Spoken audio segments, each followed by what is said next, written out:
हाँ नमस्कार मित्रों, स्वागत वंदन अभिनंदन आप सभी का ऑनलाइन क्लासेस में।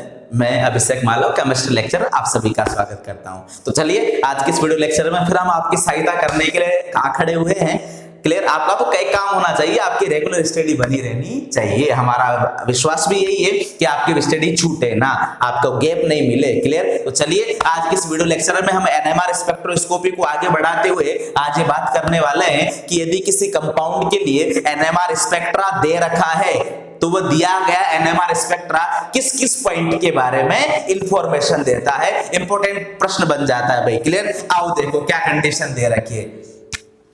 हमारा टॉपिक क्या रहेगा? इंफॉर्मेशन थ्रो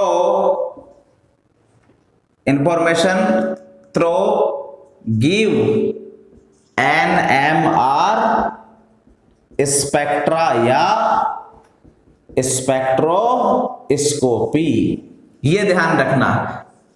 क्लियर, तो कोई भी कंपाउंड का अगर एनएमआर स्पेक्ट्रा दे रखा है, यदि किसी कंपाउंड का एनएमआर स्पेक्ट्रा दे रखा है तो वह एनएमआर स्पेक्ट्रा निम्न के बारे में जानकारी देता है। किस किस के बारे में जानकारी देगा, आओ समझते हैं उस पॉइंट को। क्लियर, ये पॉइंट हमारा वेरी इंपॉर्टेंट रहेगा, आप ध्यान रखना भाई इसको। क्लियर, देखो मैं एक एग्जांपल ले रहा हूं, CH3CH2Cl। क्लियर, इस पर भी प्रोटॉन है, इस पर भी प्रोटॉन है, लेकिन दोनों अलग अलग है। ये मेथिल प्रोटॉन है, ये मिथाइलिन प्रोटॉन है। आ रही है क्या बात समझ में? ये कौन से प्रोटॉन है? ये मेथिल प्रोटॉन है, ध्यान रखना। ये कौन से प्रोटॉन है? ये मेथिल प्रोटॉन है। और ये कौन से प्रोटॉन है? ये मिथाइलिन प्रोटॉन है ना, मिथाइलिन प्रोटॉन है। ध्यान रखो, अलग अलग प्रोटॉन है। कल के लेक्चर में पढ़ाया था, जितने प्रकार के प्रोटॉन उपस्थित होंगे उतने प्रकार के एनएमआर सिग्नल देखने को मिलते हैं। तो कितने प्रकार के प्रोटॉन है? 2 प्रकार के।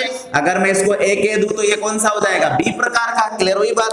तो 2 प्रकार के एनएमआर सिग्नल देखने को मिलते हैं। क्लियर, तो ध्यान रखना। ठीक, अब देखो इसका जो एनएमआर स्पेक्ट्रा आता है ना, वो कुछ ऐसा आता है।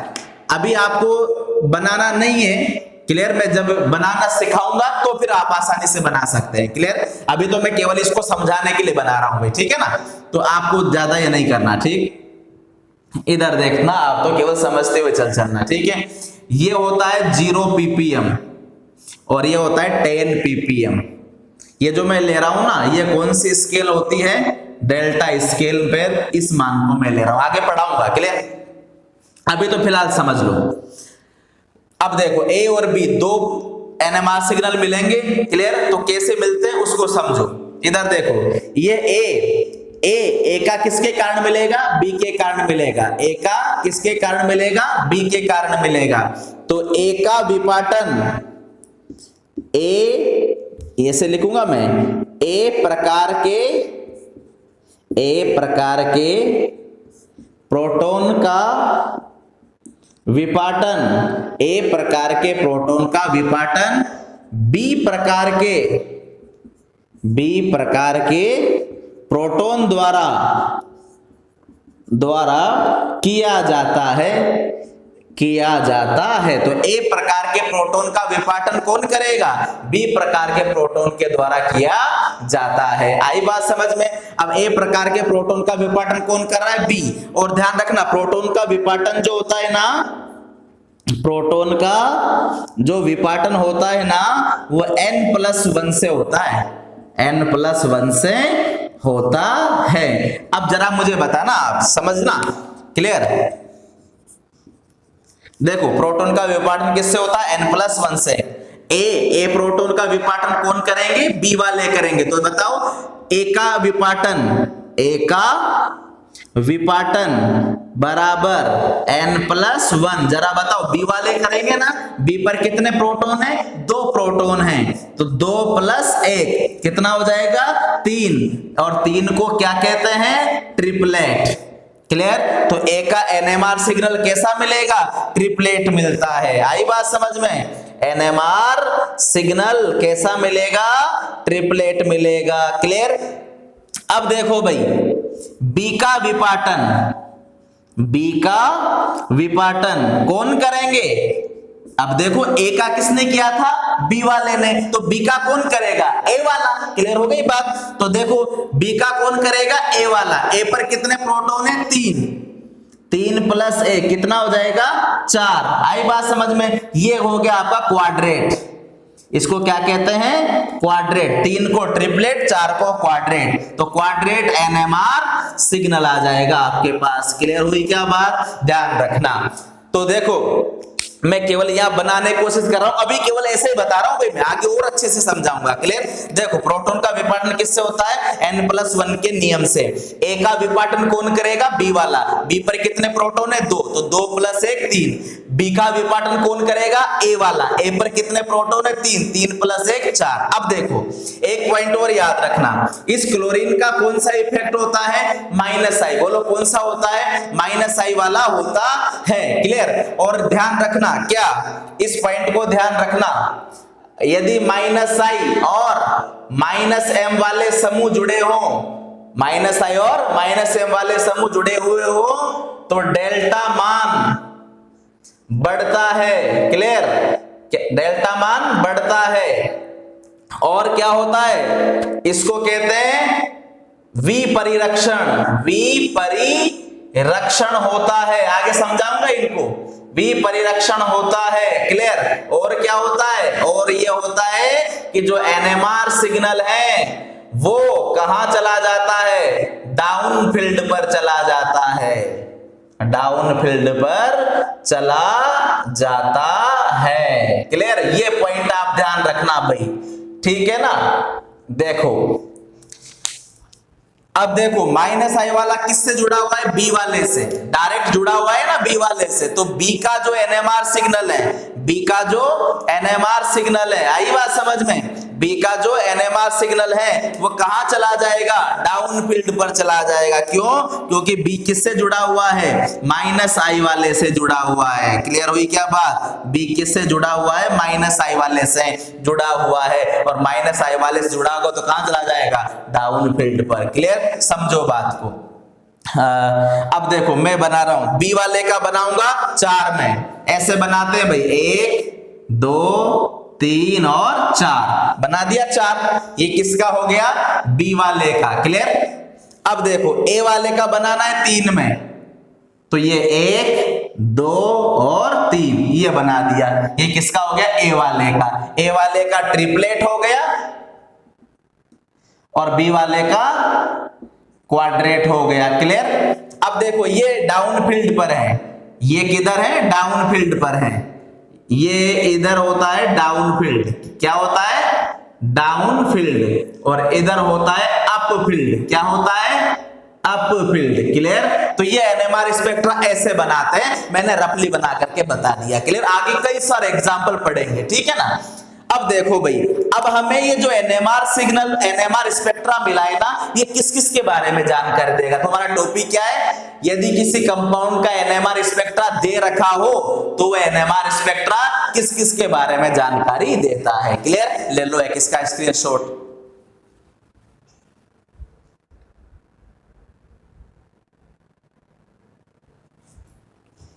अब देखो भाई, ये तो हो गया। अब किस किस के बारे में जानकारी देगा, उस पॉइंट के बारे में हम डिस्कस करेंगे। तो मैंने बनाना सिखाया था आपको कि भाई इस प्रकार बनाते हैं, ठीक। आगे और भी कई सारे एग्जांपल पढ़ेंगे, कई सारे। क्लियर। वो भी हम बताएंगे। देखो किस किस के पॉइंट, कौन कौन से पॉइंट हैं जिसके बारे में जानकारी देता है। क्लियर। तो पहला देखना, पहली जानकारी किसके लिए, number of signal, NMR spectra number of signal के बारे में जानकारी देता है। क्लियर। कितने सिग्नल आ रहे हैं, एक और एक 2। क्लियर। 2 सिग्नल आ रहे हैं, तो इसका मतलब ये होगा इस अणु में 2 भिन्न प्रकार के क्या होंगे, प्रोटॉन होंगे। क्लियर। तो नंबर ऑफ सिग्नल किसके बारे में जानकारी देता है, number of signal, number of types of proton. Clear. अणु में उपस्थित विभिन्न प्रकार के प्रोटॉन, अणु में उपस्थित विभिन्न प्रकार के प्रोटॉन के बारे में जानकारी देता है। पहली जानकारी क्या मिलती है? प्रोटॉन के बारे में जानकारी मिलती है। किसके बारे में जानकारी मिलती है? प्रोटॉन के बारे में जानकारी मिलती है। अब देखो नंबर ऑफ सिग्नल कितने हैं? 2 है ना, 1 और 1 2। तो अगर 2 नंबर ऑफ सिग्नल हैं, देखो नंबर ऑफ सिग्नल कितने हैं? 2 हैं। तो टाइप्स ऑफ प्रोटॉन वो भी कितने होंगे? 2 होंगे। ये होता है पहला पॉइंट का मतलब। जितने नंबर ऑफ सिग्नल होंगे उसको देख करके हम ये बता देंगे कि उस अणु में कितने प्रकार के प्रोटॉन उपस्थित हैं। 2 सिग्नल है तो 2 प्रकार के प्रोटॉन, 3 सिग्नल होते तो 3 प्रकार के प्रोटॉन, 10 सिग्नल होते तो 10 प्रकार के प्रोटॉन। यानी कि नंबर ऑफ सिग्नल जो होते हैं ना, वो किसके बारे में जानकारी देता है? टाइप्स ऑफ प्रोटॉन के बारे में जानकारी देता है। तो नंबर ऑफ सिग्नल विभिन्न प्रकार के प्रोटॉन के बारे में जानकारी देता है। तो पहली जानकारी हमें क्या मिलती है? नंबर ऑफ सिग्नल को देख करके हम ये बता सकते हैं कि उस अणु में कितने प्रकार के प्रोटॉन उपस्थित हैं। तो क्लियर? तो क्या लिखूं? नंबर ऑफ सिग्नल को देखकर यह बता सकते हैं कि उस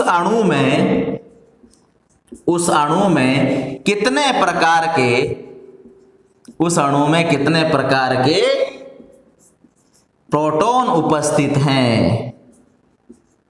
कितने प्रकार के प्रोटॉन उपस्थित हैं। तो नंबर ऑफ सिग्नल को देख करके यह बताया जा सकता है कि उस अणु में कितने प्रकार के प्रोटॉन उपस्थित हैं। यह पहली जानकारी मिल जाती है। क्या बात समझ में? ले लो भाई इसका स्क्रीनशॉट। ठीक, तो पहली जानकारी मिल गई हमें।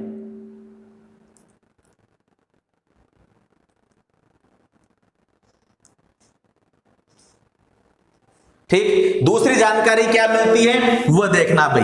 ये पूछा जाता है आपसे प्रश्न, इसलिए मैंने बता रहा हूं भाई आपको, इंपॉर्टेंट प्रश्न है ये कि क्या क्या जानकारी मिलती है एक एनएमआर स्पेक्ट्रा को देख करके।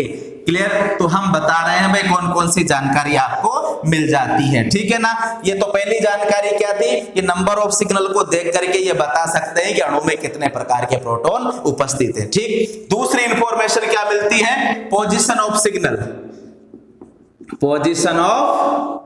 सिग्नल, और इसका एक नाम और है, इसको कहते हैं केमिकल शिफ्ट।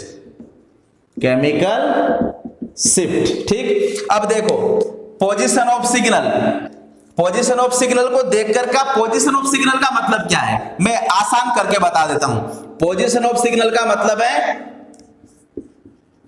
डाउन फील्ड और अप फील्ड, ये होता है इसका मतलब। क्लियर? पोजीशन ऑफ सिग्नल का मतलब। अब देखो, अभी देखो बी वाला कहां जा रहा था? डाउन फील्ड पर। ए वाला कहां रह रहा था? अप फील्ड पर रह रहा था। तो क्यों रह रहा था? क्योंकि बी वाले के पास क्लोरीन जुड़ा हुआ था, तो वो कहां चला गया था? डाउन फील्ड पर चला गया था। तो ध्यान रखना, पोजीशन ऑफ सिग्नल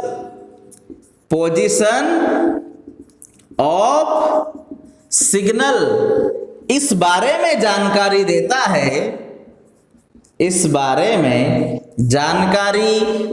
है कि पोजीशन ऑफ सिग्नल इस बारे में जानकारी देता है कि अणु में प्रोटॉन या नाभिक के आसपास का वातावरण, आसपास का रासायनिक वातावरण कैसा है। क्लियर? रासायनिक वातावरण का मतलब कि आसपास कौन से समूह जुड़े हुए हैं, आसपास कौन से समूह जुड़े हैं, इसके बारे में जानकारी देता है। जैसे अभी बी वाले के पास क्लोरीन जुड़ा हुआ था ना, देखो भाई ये था भी हमारे पास, बोलो।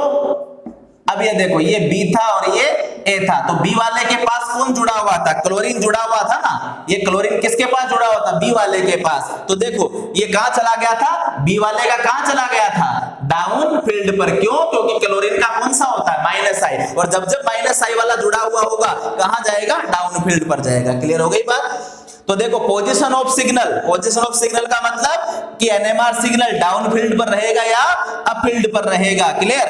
तो पोजीशन ऑफ सिग्नल इस बारे में जानकारी देता है कि अणु में जो प्रोटॉन है, अणु में जो प्रोटॉन है उसके आसपास का वातावरण कैसा है, उसके पास कौन से समूह जुड़े हुए हैं। क्लियर? अगर माइनस आई वाले जुड़े हैं तो डाउन फील्ड पर चला जाएगा, और अगर प्लस आई या प्लस एम वाले जुड़े हैं तो कहां चला जाएगा? अप फील्ड पर चला जाएगा। क्लियर हो गई बात? तो ध्यान रखना भाई इस पॉइंट को। आई बात समझ में? तो दूसरी जानकारी, पोजीशन ऑफ सिग्नल को देख करके ये बता सकते हैं कि अणु में उपस्थित जो प्रोटॉन है उसके आसपास का रासायनिक वातावरण कैसा है, या उसके पास कौन कौन से समूह जुड़े हुए होते हैं। क्लियर हो गई बात? ध्यान रखना। तो दूसरी जानकारी हमें ये मिल जाती है। ठीक, ले लो स्क्रीनशॉट।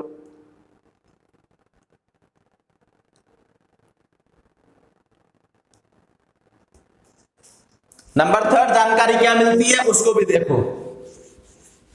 नंबर थर्ड जानकारी मिलती है इंटेंसिटी ऑफ सिग्नल को देख करके।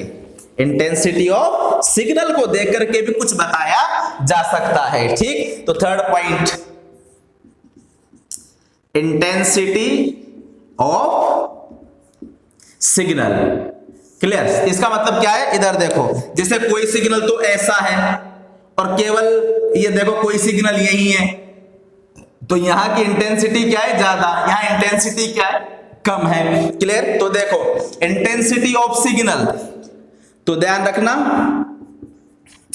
इंटेंसिटी ऑफ सिग्नल यदि ज्यादा है, यदि ज्यादा है तो अणु में उपस्थित, अणु में उपस्थित सभी प्रोटॉन का, अणु में उपस्थित सभी प्रोटॉन का रासायनिक वातावरण, रासायनिक वातावरण एक समान होता है।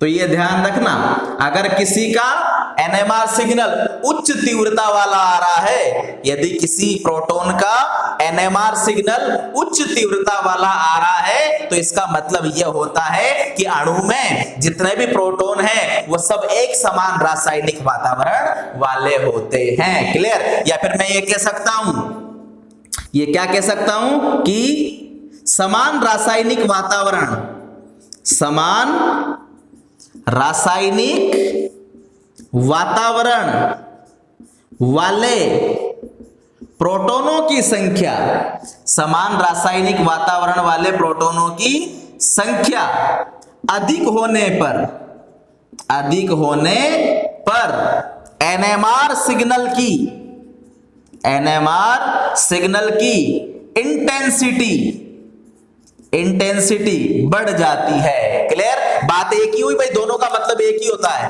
अगर इंटेंसिटी ऑफ सिग्नल ज्यादा है किसी के लिए तो इसका मतलब यह है कि वहां एक समान रासायनिक वातावरण वाले प्रोटॉन उपस्थित है, या फिर समान रासायनिक वातावरण वाले प्रोटॉनों की संख्या अगर ज्यादा हो गई, जैसे सभी प्रोटॉन एक ही समान है, सारे ए प्रकार के, सारे बी प्रकार के हैं। क्लियर?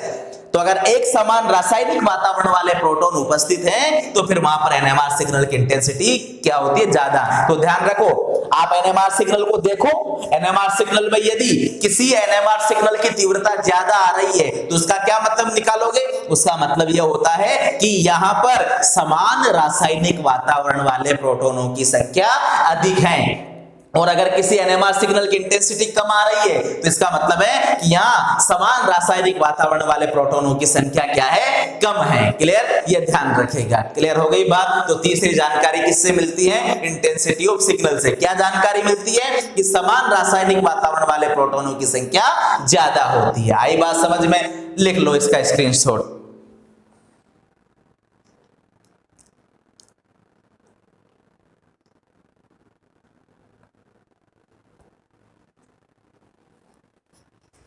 और लास्ट पॉइंट जो हमें जानकारी देता है एनएमआर स्पेक्ट्रा, वो होता है, देखो बोर्ड पर क्या,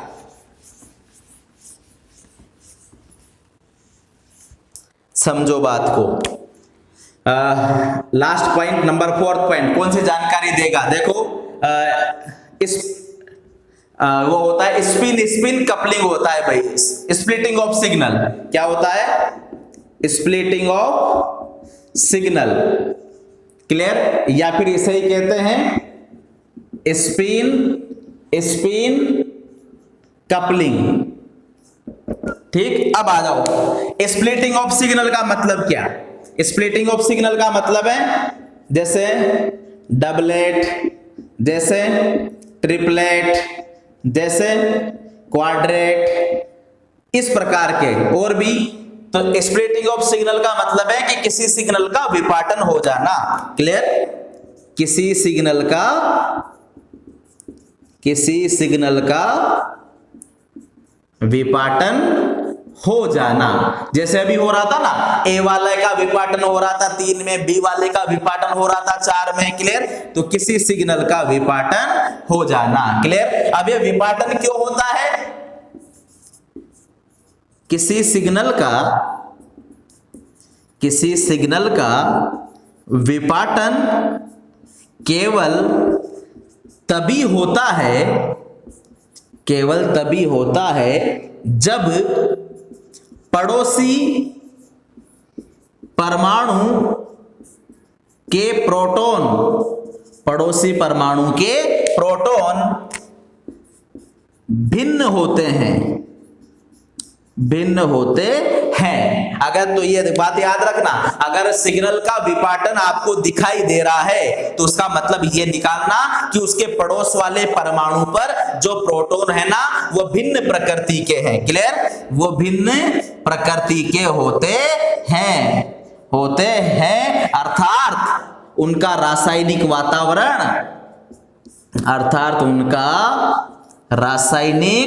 वातावरण अलग है। तो स्प्लिटिंग केवल तभी होगी, विपाटन केवल तभी होगा जब पड़ोस के परमाणु पर भिन्न प्रकार के प्रोटॉन जुड़े हुए हों। तो याद रखना, अगर एनएमआर स्पेक्ट्रा आपको दे रखा है और अगर एनएमआर स्पेक्ट्रा में आपको सिग्नल का विपाटन दिखाई दे रहा है, डबलेट, ट्रिपलेट, क्वाड्रेट, अगर ऐसा दिखाई दे रहा है तो इसका तुरंत मतलब यह निकाल लेना कि उस प्रोटॉन के पड़ोस वाले प्रोटॉन एक समान रासायनिक वातावरण वाले बिल्कुल नहीं है, क्लियर। तो स्प्लिटिंग ऑफ सिग्नल की घटना केवल तभी देखने को मिलती है जब पड़ोसी परमाणु पर भिन्न प्रकार के प्रोटॉन उपस्थित होते हैं, क्लियर। तो याद रखना, किसी कंपाउंड के लिए यदि एनएमआर स्पेक्ट्रा दे रखा है तो एनएमआर स्पेक्ट्रा 4 बातों के बारे में जानकारी देता है। पहली जानकारी कौन सी? पहली जानकारी बोलो, पहली जानकारी number of signal. Number of signal का मतलब क्या कि यदि नंबर ऑफ सिग्नल 2 है तो 2 प्रकार के प्रोटॉन है, नंबर ऑफ सिग्नल 3 आ रहे हैं तो 3 प्रकार के प्रोटॉन उपस्थित है, नंबर ऑफ सिग्नल 4 आ रहे हैं तो 4 प्रकार के प्रोटॉन अणु में उपस्थित है। यानी कि नंबर ऑफ सिग्नल को देख करके यह बताया जा सकता है कि अणु में कितने प्रकार के प्रोटॉन उपस्थित होते हैं, क्लियर। दूसरी बात, position of signal. Position of signal को क्या कहते हैं? केमिकल शिफ्ट कहते हैं, क्लियर। पोजीशन ऑफ सिग्नल का मतलब क्या? डाउन फील्ड या अप फील्ड जा रहा है, क्लियर। तो ध्यान रखना, अगर डाउन फील्ड जा रहा है इसका मतलब है उसके पास -I वाला समूह जुड़ा हुआ है, और अगर अप फील्ड पर जा रहा है तो इसका मतलब उसके पास +I वाला समूह जुड़ा हुआ है, क्लियर। तो ध्यान रखना, पोजीशन ऑफ सिग्नल को देख करके यह बताया जा सकता है, क्या? पोजीशन ऑफ सिग्नल को देख करके यह बताया जा सकता है कि अणु के पास वाला जो परमाणु है वो किस प्रकार का है, क्लियर। ये ध्यान रखना। तीसरा कौन सा? तीसरा बताएंगे आप स्प्लिटिंग ऑफ सिग्नल, क्लियर। अगर स्प्लिटिंग ऑफ सिग्नल का विपाटन हो रहा है तो सिग्नल का विपाटन केवल तभी हो सकता है जब उसके पास वाले परमाणु पर जो प्रोटॉन उपस्थित हैं वो एक समान प्रकृति के नहीं हैं, उनका रासायनिक वातावरण क्या है? अलग है, वो भिन्न प्रकार की प्रकृति रखते हैं। तभी जाकर के वहां सिग्नल का क्या देखने को मिलेगा? विपाटन देखने को मिलता है, क्लियर। और एक और point intensity of signal. Intensity of signal का क्या मतलब, यदि किसी सिग्नल की इंटेंसिटी ज्यादा आ रही है तो उसका मतलब है एक समान प्रकार के प्रोटॉन उपस्थित हैं या एक समान प्रकार के प्रोटॉनों की संख्या ज्यादा है। और अगर किसी एनएमआर सिग्नल की इंटेंसिटी कम आ रही है तो इसका मतलब यह होता है कि वहां एक समान रासायनिक वातावरण वाले प्रोटॉनों की संख्या क्या है, कम है। तो अगर एक समान रासायनिक वातावरण वाले प्रोटॉनों की संख्या ज्यादा होती है तो वहां एनएमआर सिग्नल की तीव्रता भी ज्यादा होती है। क्लियर? यह था आज का टॉपिक, बिल्कुल सिंपल। मोस्ट इंपोर्टेंट टॉपिक था कि किसी भी कंपाउंड का एनएमआर स्पेक्ट्रा किस किस चीजों के बारे में जानकारी दे देता है। क्लियर हो गई बात? फिलहाल के लिए इतना ही, मिलेंगे नेक्स्ट लेक्चर में जहां और आगे बात करेंगे। धन्यवाद।